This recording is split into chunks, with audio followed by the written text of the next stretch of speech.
नमस्कार. महाराष्ट्रातल्या हजारो विद्यार्थ्यांसाठी एक खूप मोठी आणि आनंदाची बातमी आहे. जे विद्यार्थी शिष्यवृत्तीच्या निधीची खूप दिवसांपासून वाट पाहत होते त्यांची प्रतीक्षा आता संपलेली आहे. चला याबद्दल सगळं काही सविस्तर जाणून घेऊया. आणि हीच आहे ती सर्वात मोठी बातमी. अखेर 2025-26 या शैक्षणिक वर्षाचं जे शिष्यवृत्ती अनुदान अडकलं होतं ते आता शासनाने वितरित केलं आहे. खरं तर हजारो विद्यार्थ्यांसाठी हा खूप मोठा दिलासा आहे. तर हो, खूप दिवसांपासूनची ही प्रतीक्षा आता संपली आहे. आणि ही बातमी विशेषतः आपल्या राज्यातील कृषी विद्यापीठांमध्ये शिकणाऱ्या विद्यार्थ्यांसाठी तर एक खूपच महत्त्वाची घडामोड आहे. आता हे सगळं नेमकं घडलं कसं? थोडं मागे जाऊन पाहूया. बघा, 2025-26 या वर्षासाठी बजेटमध्ये तरतूद तर झाली होती, पण निधी मिळायला उशीर होत होता. आणि मग अखेरीस 11 मार्च 2026 रोजी एक महत्त्वाचा शासन निर्णय म्हणजे GR जारी झाला आणि निधी मिळण्याचा मार्ग मोकळा झाला. बरं, आता सगळ्यात महत्त्वाचा प्रश्न की एकूण किती निधी मंजूर झालाय आणि तो कोणत्या योजनांसाठी वापरला जाणार आहे? चला आता हे आकडे पाहूया.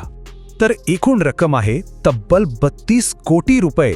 ही खूप मोठी रक्कम आहे आणि विचार करा, ही रक्कम थेट हजारो विद्यार्थ्यांच्या शिक्षणासाठी मदत करणार आहे. आता हे जे 32 कोटी रुपये आहेत ना, ते 2 मुख्य योजनांमध्ये वाटले गेले आहेत.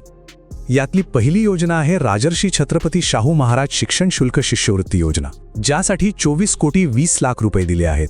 आणि दुसरी योजना आहे डॉक्टर पंजाबराव देशमुख वसतिगृह निर्वाह भत्ता योजना, ज्यासाठी 7 कोटी 80 लाख रुपयांची तरतूद करण्यात आली आहे. ठीक आहे, पण हे पैसे नक्की मिळणार कोणाला? तर याचा थेट फायदा होणार आहे आर्थिकदृष्ट्या दुर्बल घटकातल्या विद्यार्थ्यांना, आणि तेही महाराष्ट्रातल्या 4ही राज्य कृषी विद्यापीठांमध्ये शिकणाऱ्या विद्यार्थ्यांना. चला, निधी मंजूर झाला हे तर कळलं, पण सगळ्यात महत्त्वाचं म्हणजे हे पैसे विद्यार्थ्यांच्या बँक खात्यात नेमके येणार कसे? पुढच्या भागात आपण ती संपूर्ण प्रक्रिया समजून घेऊया. ही प्रोसेस आहे ना, ती एकदम सोपी आणि पारदर्शक ठेवली आहे. शासन निर्णयानुसार सगळ्या मंजूर झालेला निधी महाडीबीटी पोर्टलवरून थेट पात्र विद्यार्थ्यांच्या बँक खात्यात जमा केला जाईल.